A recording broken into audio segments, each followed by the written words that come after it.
Setsima TV, l'actualité en temps réel dans la spontanéité et la rigueur. Setsima TV, xibaar yu wér te wóor.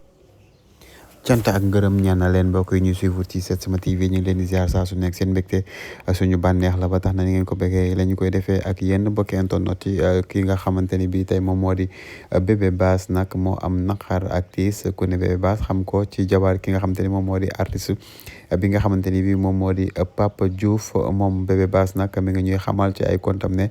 ki nga xamante ni bii moom moo di frère am di Alassane Bass moo fi bàyyeekoo mu nekk nag naqar ak tiis bi nga xamante ni bii moom la ñi nga xamante ni bii tey moom la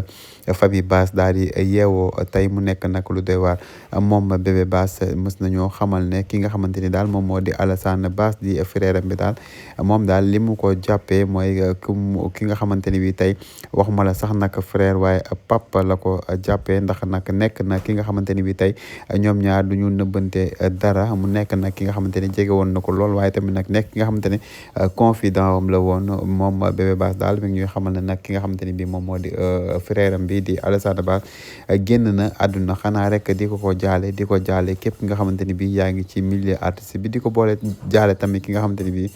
moom moo di Papa Diouf di borom këru ki nga xamante ni bii moom moo di Bébé Bass ñi faatu yàlla na yàlla yërëm te xaare leen àjjana di masawu Bébé Bass bu baax ci naqar bi nga xamante ni bii am na ko bokk internet yi xanaa rek ñaanal ki nga xamante ni bii moom moo di Alassane Bass yàlla yërëm ko te xaare ko àjjana jërë ngeen jëf mbokk internet yi seen mbégte suñu bànneex ba tax na ni ngeen ko bëggee rek la ñu ko defee ak yéen fii rek lay xewee sur Setsima TV jërë ngeen jëf mbokk internet yi. Setsima TV, l'actualité en temps réel dans la spontanéité et la rigueur. Setsima TV, xibaar yu wér te wóor. Setsima TV, l'actualité en temps réel dans la spontanéité et la rigueur. Setsima TV, xibaar yu wér te wóor.